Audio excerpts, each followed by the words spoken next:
Salam untuk orang-orang terbahagia di dunia. Ya, itu salam khas dari FGB MFI NTT sedunia. FGB men, be strong in the Lord. LOF, terima kasih semua. Yang kami hormati, Nasional Presiden FGB MFI Indonesia, Bapak Dali Sutanto dan Ibu,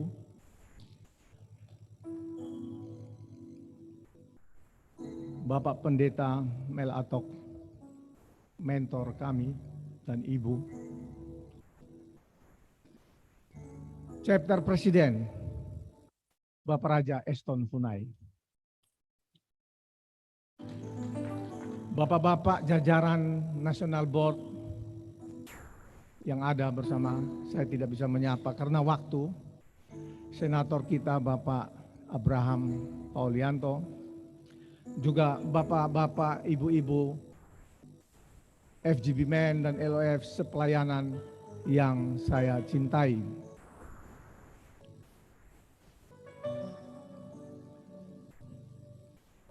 Kami dikaruniai 4 orang anak. Yang pertama, Grace Gotama dengan suami dan anak-anak ada di Australia, di Perth, Albany. Anak kedua, Chapter Presiden Martin Gotama dengan anak-anak dan istri menetap di Situbondo.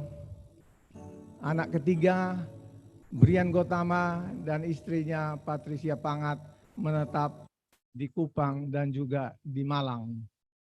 Anak keempat, anak bungsu, Yohana Gotama dan suami Aldian menetap di Singapura.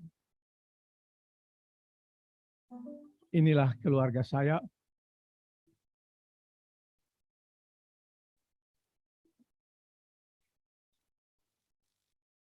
Orang-orang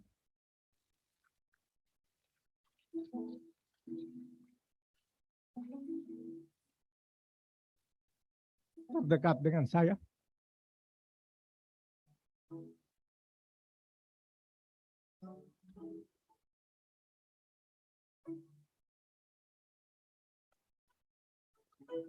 Tentu orang-orang yang saya kasihi dan mereka pasti mengasihi saya.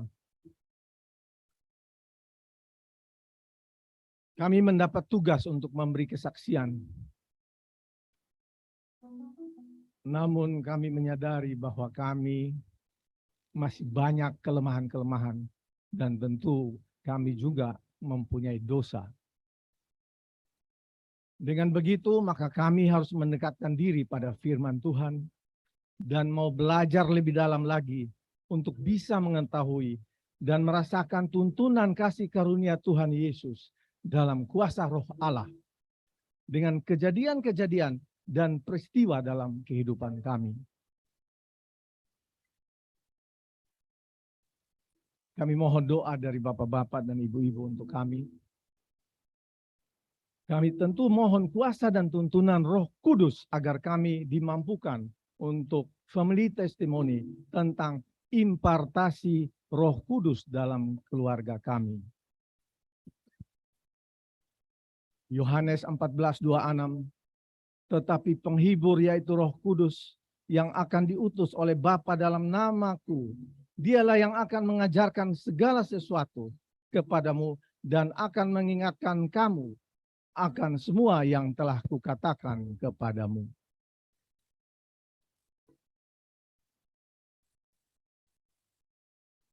Bapak Ibu, rekan-rekan sepelayanan yang terkasih. Saya harus bercerita dari awal. Saya harus feedback ke belakang. Saya dikukuhkan menjadi chapter presiden tanggal 10 Juli 2020. Jadi kurang lebih sudah 12 tahun. Lalu saya di sana berjalan beberapa tahun. Saya ada satu devosi yang luar biasa. Saya terpanggil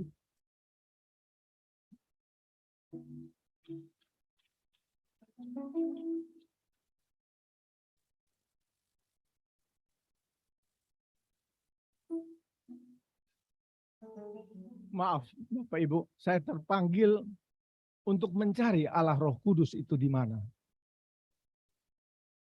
Terpanggil atau devosi, saya terus berdoa dan mencari pemahaman, pengertian, dan keyakinan kepada Allah Roh Kudus melalui firman-firman Tuhan. Dari buku-buku founder FGB MFI, yaitu Demos Sakarian, kemudian literatur dan sharing-sharing firman, dan sebagainya. Dari sekian banyak firman tentang janji Yesus, saya ambil 2 firman dari ayat dari Kisah Para Rasul 1, 8 dan 9. Tetapi kamu akan menerima kuasa kalau Roh Kudus turun atas kamu. Dan kamu akan menjadi saksiku di Yerusalem dan seluruh Yudea dan Samaria sampai ke ujung bumi.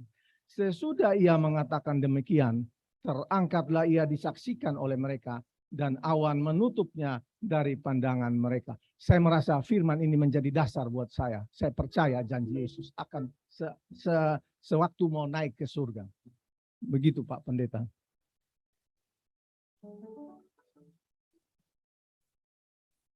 Dari buku-buku Demos Sakarian saya ambil kutipan-kutipan singkat. Dari buku The Vision Intensified halaman 9 dan 10 ditulis, rencana kita yang cermat tidak akan mengubah dunia.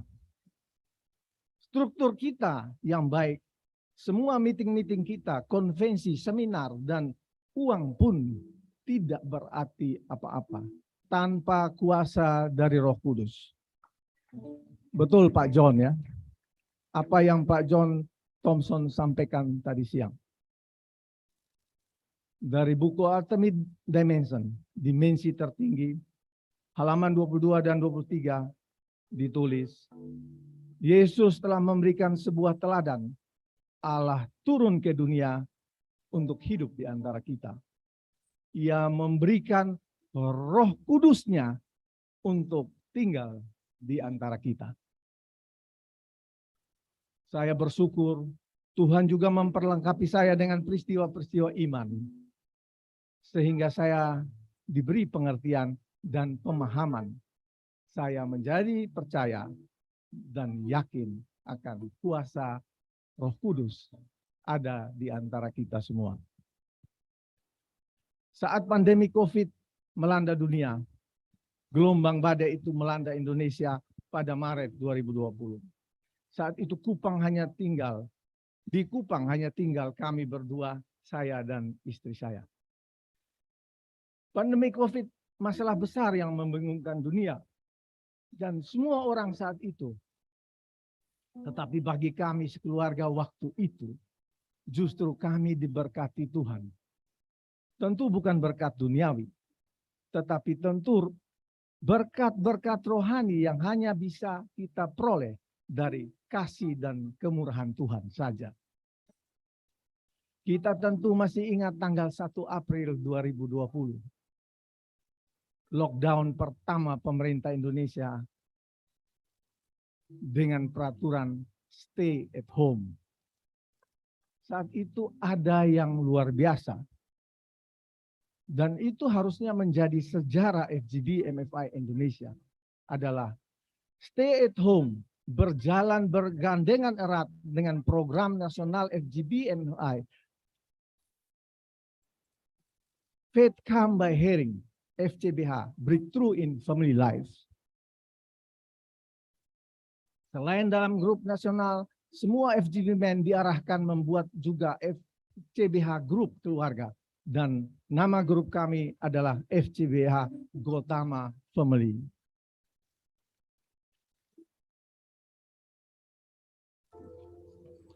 Dengan FCBH Gotama Family, kami berdua orang tua yang tinggal di Kupang sendiri dan sedang stay at home.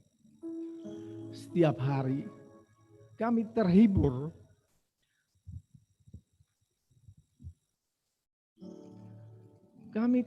dan dikuatkan dengan membaca refleksi iman FCBH dari anak-anak kami. dari anak-anak menantu kami.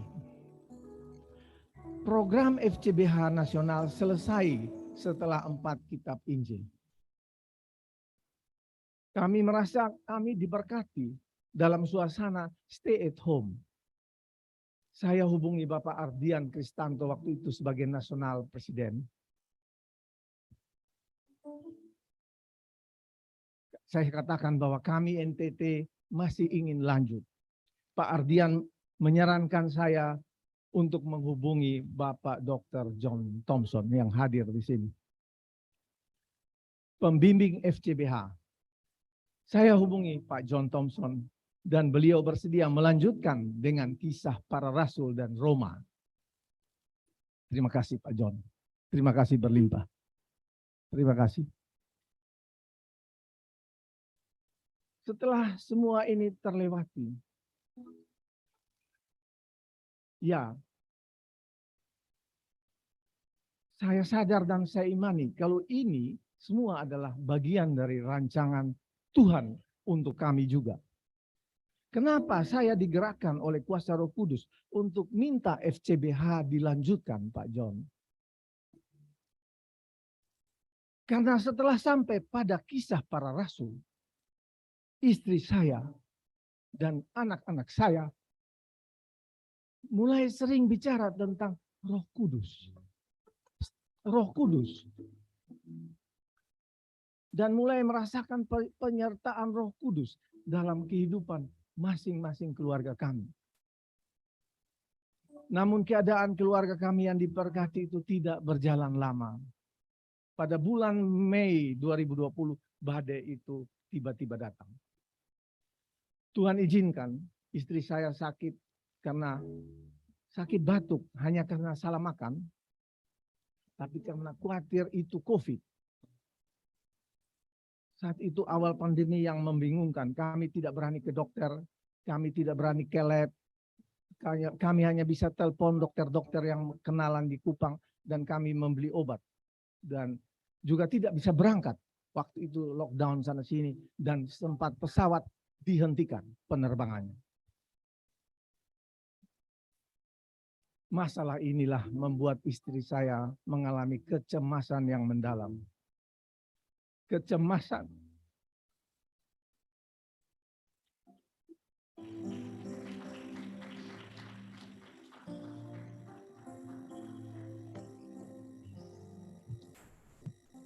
Maaf, Bapak Ibu.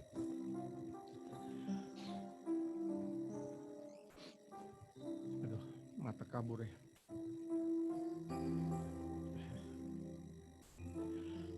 Kecemasan membuat kesehatannya semakin menurun. Semua sakit bermunculan. Selera makan terganggu. Berat badan terus menurun sampai 7-8 kilo. Bapak Ibu pelayanan yang terkasih, saya masih tetap berusaha mengimani bahwa peristiwa ini tentu Tuhan mau memanggil saya dan istri saya bersama-sama lebih mengenal, lebih dekat, lebih intim dengan Tuhan. Dan benar-benar setelah semua ini kami lewati, saya mengerti akan rancangan Tuhan yang indah dan penuh misteri bagi keselamatan keluarga kami. Tuhan sungguh luar biasa. Setelah istri saya,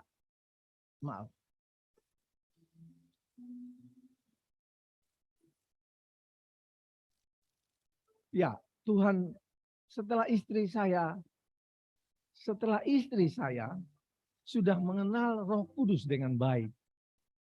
Roh penolong, roh kebenaran. Baru Tuhan izinkan istri saya sakit itu datang. Dan kecemasan itu mendalam. Dan memang harus sakit, Bapak Ibu. Memang harus sakit. Supaya lahiria kedagingannya dimatikan. Baru bisa meresap firman dengan baik. Karena dalam keadaan senang, happy, semua baik-baik, bisa makan enak, bisa tercukupi, lebih sulit menerima firman Tuhan dengan lebih baik.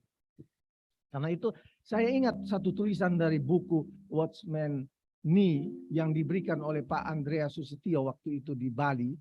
Saya bertanya, di mana itu Roh Kudus? Diam di dalam mana? Saya bertanya dan beliau kirim buku itu kepada saya.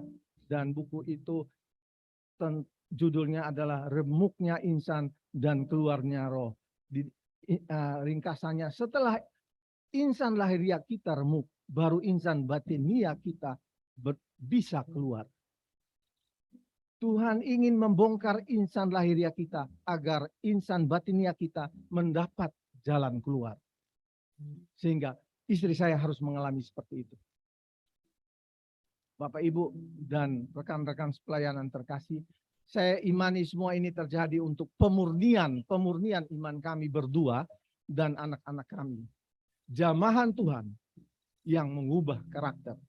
Efesus 2:5b, oleh kasih karunia kamu diselamatkan. Demikian kesaksian saya dan akan dilanjutkan oleh istri terkasih saya, kemudian akan dilengkapi dengan anak-anak. Terima kasih.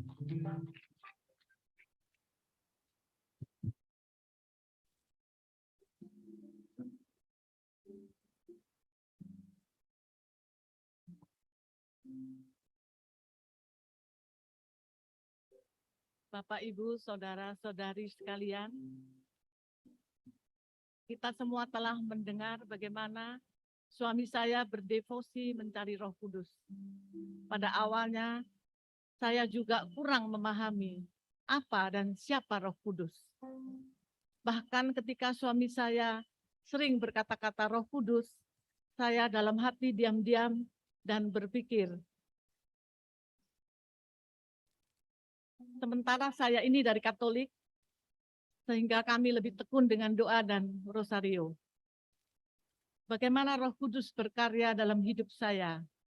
Berawal dari pandemi tahun 2020, di mana dari FGB MMI Pusat Jakarta mengadakan program SJBH, Fit Come Hearing, sehingga kami dari keluarga juga mengikuti dengan membuat grup WA Family FJBH Gotama Family. Di situ saya bersama suami dan anak-anak semua, anak menantu, kita saling bertukar firman, berbagi refleksi sehingga sampai dengan kitab Kisah Para Rasul. Melalui FJBH inilah saya mulai mengenal lebih dekat dan lebih memahami Roh Kudus. Saya bahkan sering terharu. Tuhan Yesus sungguh baik. Saat dia mau naik ke surga, Tuhan Yesus masih mengingat kita, masih peduli dengan kita, yaitu dengan memohon, mengutus Roh Kudus dari Bapa untuk menolong dan menuntun kita. Dengan semuanya ini, saya semakin percaya apa yang menjadi devosi suami saya mencari Roh Kudus tidak akan pernah sia-sia. Bapak, Ibu, saudara-saudari sekalian, pada masa pandemi, Tuhan juga izinkan saya sakit. Tuhan juga izinkan saya pada saat sakit, semua anak-anak saya tidak berada di Kupang. Sehingga kami hanya berdua, kami saling meneguhkan, saling menguatkan. Saya bersyukur sekali di masa pandemi, kami keluarga mengalami pertumbuhan iman. Saya imani di balik sakit saya, Tuhan mempunyai rencana supaya saya lebih mengenal Roh Kudus dengan baik. Tuhan ingin menggenapi hidup saya dengan pengenalan dan pemahaman Roh Kudus. Melalui pemeriksaan beberapa dokter di Singapura, saya dinyatakan sehat rohani jasmani. Saya percaya bahwa dari pengenalan saya akan Roh Kudus, Tuhan memberi saya kesembuhan. Karya Roh Kudus sungguh luar biasa. Roh Kudus berkarya, berimpartasi dari suami saya kepada saya, dan bahkan kepada anak-anak saya. Roh Kudus hadir dengan lemah lembut, tiada terselami, tetapi kuasanya penuh. Jangan pernah mendukakan hati Roh Kudus.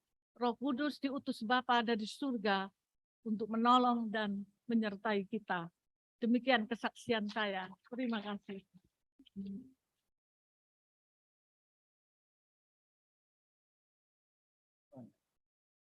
Shalom, selamat malam semuanya yang hadir.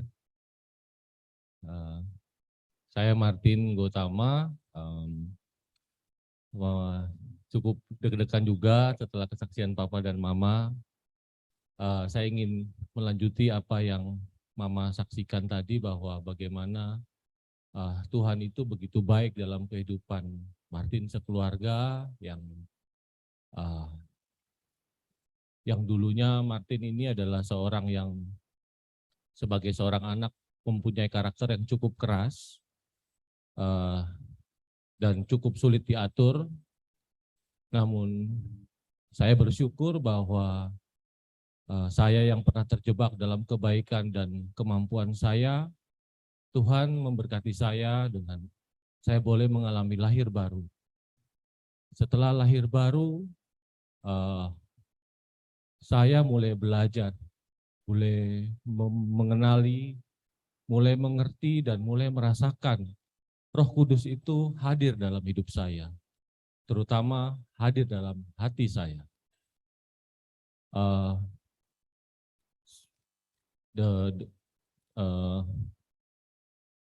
Maaf ini, saya yang dulu tidak pernah jarang membaca firman Tuhan, jarang membaca Alkitab.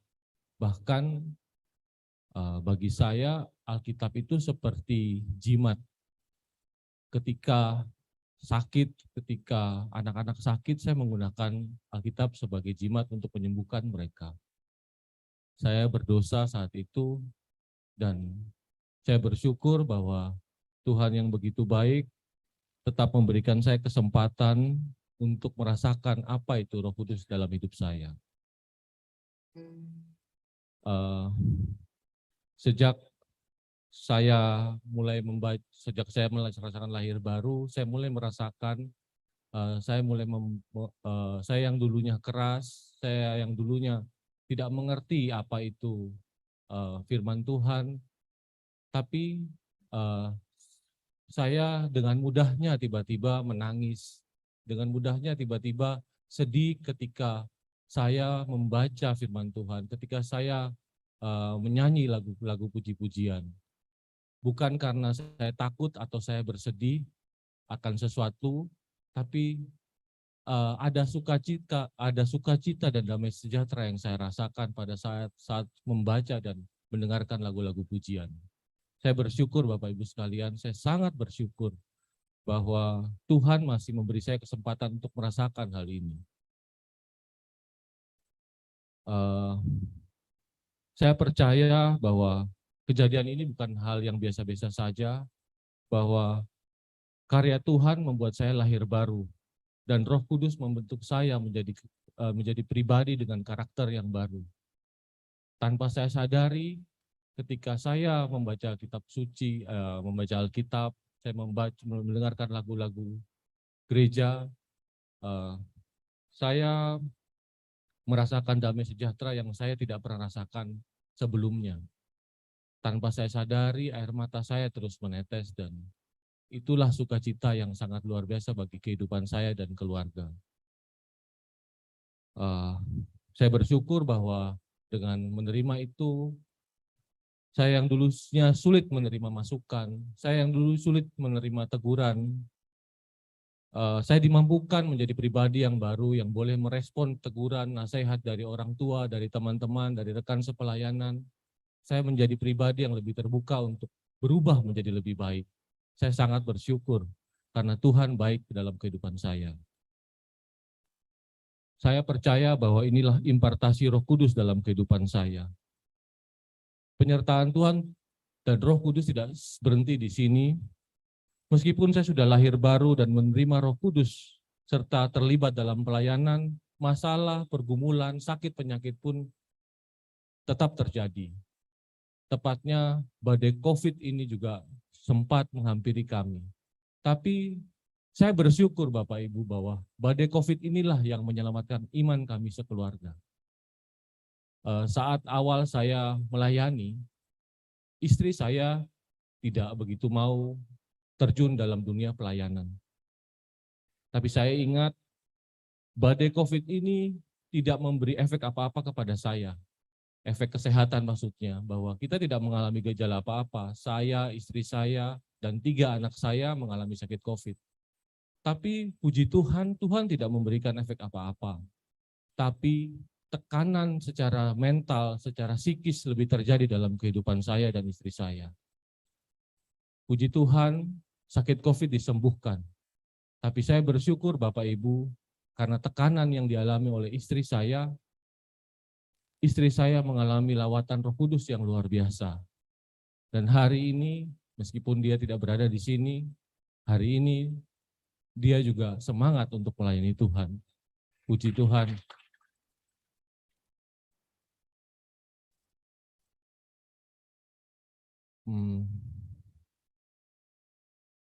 Dari kemarin saya melihat begitu banyak pasangan suami istri yang bersaksi untuk Tuhan pada malam hari ini.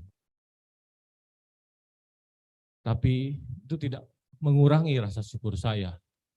Kalau hari ini istri saya tidak bisa menghadiri bersaksi bersama-sama dengan saya. Tapi saya percaya kami boleh berbagi tugas hari ini. Istri saya sedang di rumah mengajari anak-anak yang sedang ujian. Saya boleh melayani di sini, saya boleh bersaksi untuk kemuliaan nama Tuhan. Hari ini kami melakukannya dengan penuh sukacita dan damai sejahtera. Terima kasih Tuhan, terima kasih Bapa dalam surga yang sudah memberikan kami satu tempat di mana kami boleh bersaksi untuk kemuliaan Tuhan. Bapak Ibu yang dikasihi Tuhan, saya percaya bahwa inilah rancangan Tuhan dalam kehidupan saya dan keluarga. Tentu tidak lepas dari devosi Papa akan Roh Kudus, terutama tidak lepas dari kedua lutut Papa dan Mama yang senantiasa berdoa untuk kami sekeluarga. Terima kasih. Sekian kesaksian dari saya, semoga menjadi berkat bagi kita semua. Shalom. Salam orang-orang terbahagia di dunia. Itu saya. Selamat malam semua. Seperti yang sudah disaksikan tadi oleh Papa, Mama, juga Om Martin, bahwa keluarga kami justru mendapatkan berkat luar biasa ketika menghadapi COVID dan ketika menghadapi masa-masa sulit pada saat COVID. Karena kami percaya bahwa setiap keluarga beriman tidak ada masa-masa kegelapan, karena kita hidup menjadi terang dan garam. Amin ya. Nah, Bapak Ibu Saudara sekalian, bagi saya dan istri saya juga kami tidak kelewatan diberkati Tuhan dalam menghadapi masa COVID. Ketika itu kami tinggal di Malang, Papa ada di Kupang, Koko ada di Situbondo, Cece ada di Australia, dan adik ada di Singapura. Jadi kami terpisah-pisah. Tapi kami berdua dan kami juga percaya bahwa impartasi bekerja secara lengkap untuk keluarga kami. Dan semua itu berkat devosi Roh Kudus Papa, berkat doa dari Papa dan Mama juga. Bagi saya secara pribadi, saya sangat diberkati ketika menghadapi COVID, tetapi melalui cara yang paling sulit saya boleh katakan. Ketika bulan Mei, saya ingat belum ada istilah COVID varian Delta. Saya adalah orang-orang pertama yang mungkin terkena varian Delta. Dan ketika itu karena kurangnya pengetahuan, karena kurangnya informasi, dokter juga masih mengira-ngira varian ini, akhirnya pengobatan juga tidak terlalu baik. Kami juga tidak terlalu menghendaki untuk isolasi di rumah sakit, apalagi memakai obat yang terlalu mahal pada saat itu. Akhirnya kami berdua memutuskan untuk isolasi mandiri di rumah. Tapi ketika itu saya mengalami gejala yang sudah juga dialami orang pada umumnya, lemas, demam, dan lain-lain. Tetapi Bapak Ibu Saudara sekalian, hari ke-7 dan hari ke-8 bagi penderita Delta adalah hari-hari yang paling berbahaya. Atau boleh dikatakan adalah masa kritis. ketika saya juga masuk ke hari-hari kritis di hari ke-7 dan hari ke-8, saya juga mengalami masa kritis. Saya ingat malam hari ke-7 atau hari ke-8, saya makan malam normal, kemudian saya minum obat, dan saya mencoba untuk tidur, kalau tidak salah jam 9 malam. Tapi malam itu berbeda Bapak Ibu Saudara, saya tidak bisa tidur, kemudian jam 12 malam saya ingat terjadi demam yang luar biasa di tubuh saya, kepala seperti mau meledak, panas luar biasa, dan saya ingat saya waktu time gun, suhu tubuh saya tertulis 41 derajat. Mata putih saya seperti terbalik, kemudian sendi-sendi saya membengkok semua dan saya seperti tidak bisa menggerakkan badan saya. Ketika saya memejamkan mata Bapak Ibu Saudara, saya terjadi halusinasi pada saat itu. Dan saya mulai melihat orang-orang tua yang sudah meninggal, engkong, mak, seperti sudah mau mengambil roh saya dan seperti itu menjadi hari terakhir dalam hidup saya. Saya ingat pada saat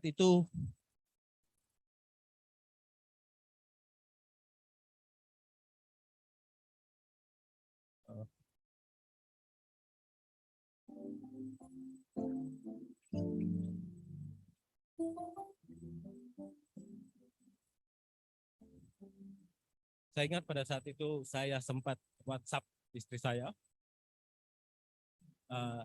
Saya pamit dengan istri saya.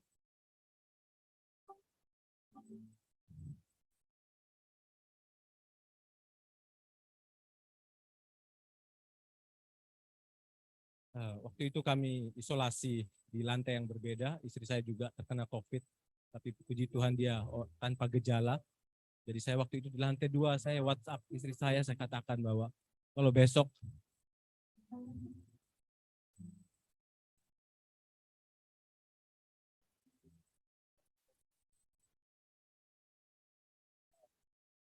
kamu bangun pagi, tolong cepat ke kamar saya dan cek saya, karena kemungkinan malam ini menjadi malam terakhir hidup saya. Malam itu normalnya Bapak Ibu Saudara ketika mengalami masa-masa menghadapi maut, seharusnya sebagai orang normal, seharusnya kita meminta pertolongan Tuhan, betul ya? Tapi yang terjadi pada saya pada malam hari itu berbeda Bapak Ibu Saudara. Saya justru tidak meminta pertolongan Tuhan, yang saya lakukan adalah saya marah dan komplain kepada Tuhan. Saya protes pada Tuhan, Tuhan, saya sudah pelayanan, saya sudah kesaksian, saya sudah baca firman Tuhan setiap hari. Saya sudah bikin refleksi, saya sudah di full gospel Tuhan. Tapi kenapa saya harus mengalami penderitaan seperti ini? Tidak terasa kemudian sampai di pagi, puji Tuhan, saya masih bisa melewati malam itu. Malam itu tidak menjadi malam terakhir bagi saya. Dan pagi-pagi setelah istri saya naik, kemudian mungkin dia turun kembali pada malam hari itu. Tapi sebelum itu saya hari ini mau mengatakan bahwa hari ini saya bersyukur bahwa Tuhan memberikan masa kritis, mengizinkan saya mengalami masa kritis. Karena melalui masa kritis itu saya jadi tahu bahwa ternyata bukan tubuh saya saja yang kritis. Ternyata iman saya lebih kritis dari sekedar COVID. Karena satu malam kritis, satu malam penderitaan, saya melupakan 33 tahun penyertaan Tuhan di dalam hidup saya. Tetapi pagi harinya saya mendapatkan WhatsApp dari istri saya. Istri saya bercerita bagaimana dia menghadapi badai COVID di dalam perusahaan kami di Malang. Ada banyak yang di ventilator, ada banyak juga yang mengalami maut. Bahkan dia melihat suaminya sendiri mengalami hal yang sangat buruk dan dia menanggung itu semua sendiri.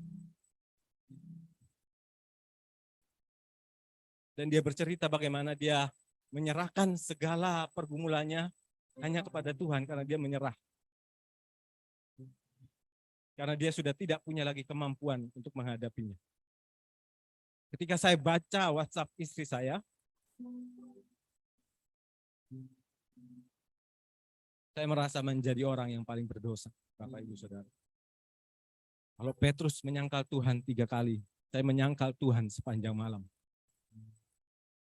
Pagi itu saya berlutut.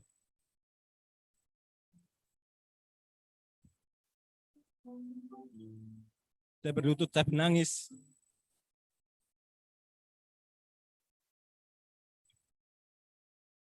Saya minta ampun dengan Tuhan. Saya merasa menjadi orang yang paling berdosa. Dan ketika saya selesai berdoa, saya bersyukur dan saya menyadari bahwa hidup saya setelah melewati masa kritis itu, hidup saya sampai dengan hari ini adalah kesempatan kedua dari Tuhan.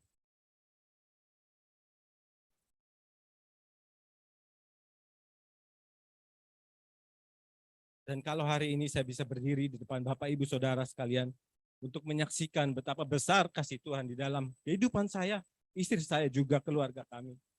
Semuanya hanya karena kesempatan dari Tuhan. Terima kasih, mungkin itu kesaksian dari saya bisa dilanjutkan oleh.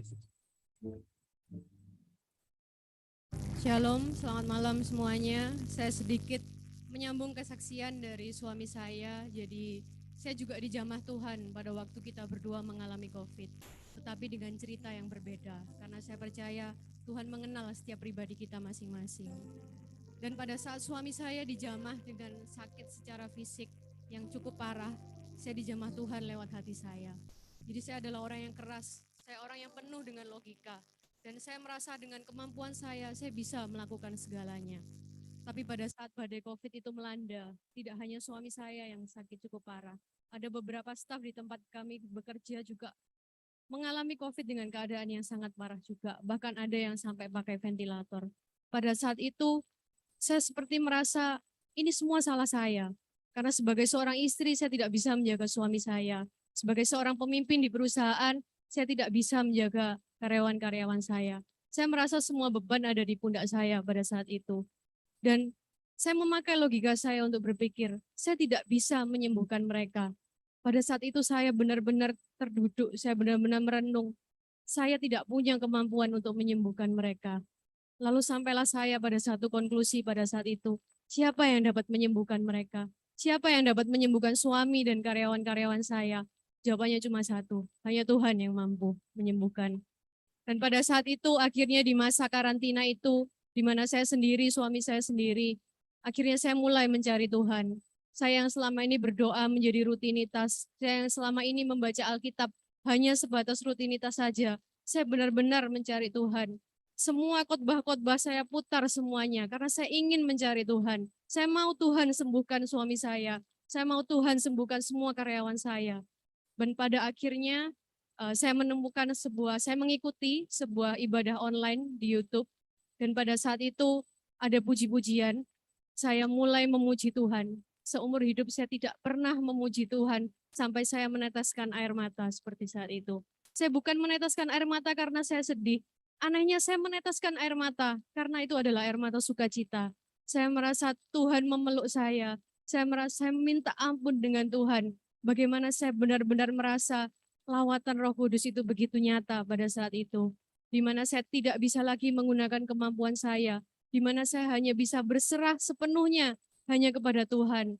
Karena pada saat itu saya menyadari bahwa semua apa yang terjadi di dalam hidup saya itu bukan karena kemampuan saya, tapi semuanya hanyalah kebaikan Tuhan di dalam hidup saya.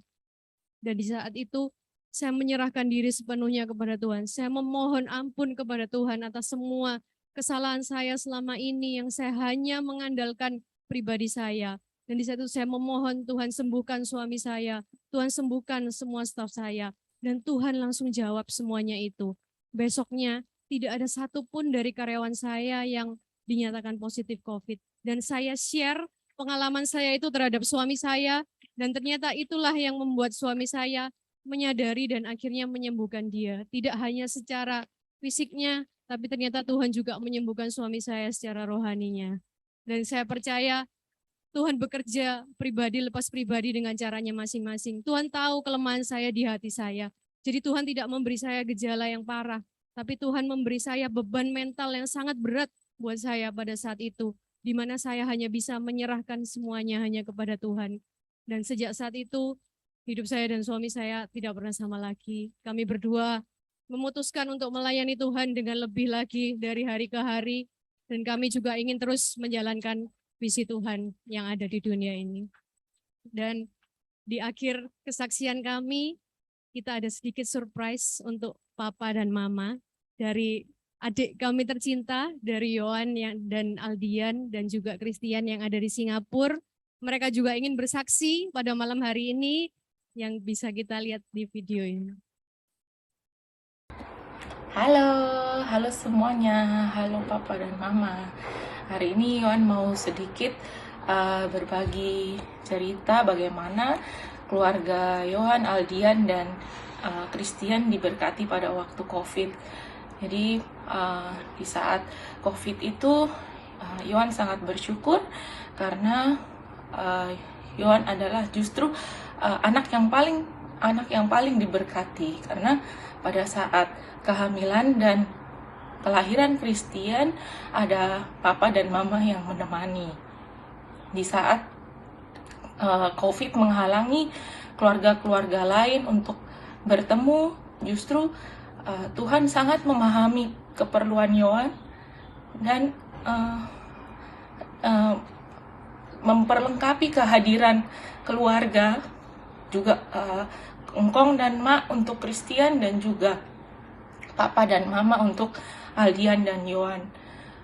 Selain Aldian, Papa dan Mama sudah menjadi pilar dan support pertama selama Yohan hamil dan melahirkan Christian.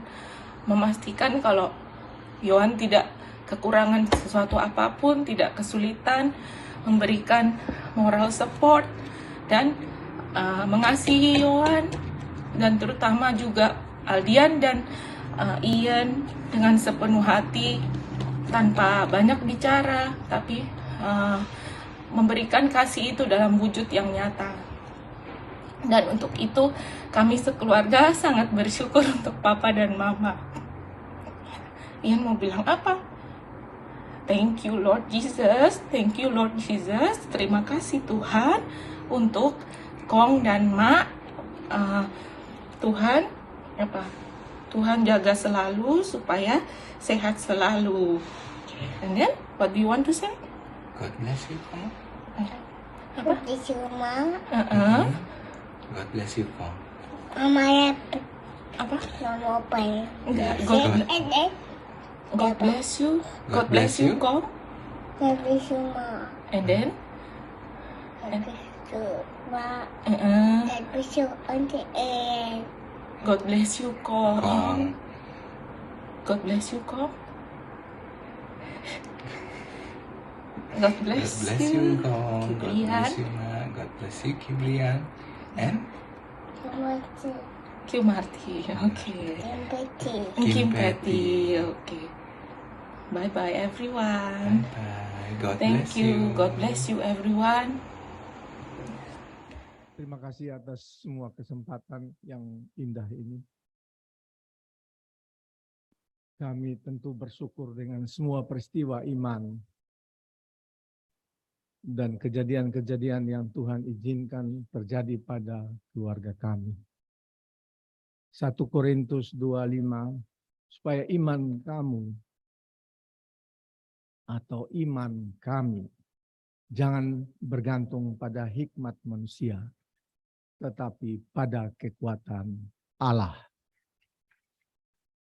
Terima kasih semua. Tuhan Yesus memberkati.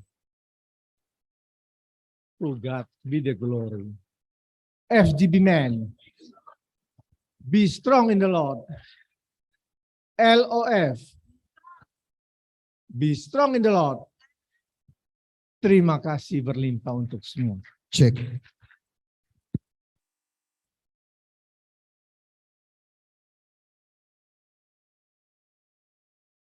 Baik, sekali lagi kita kasih tepuk tangan yang paling meriah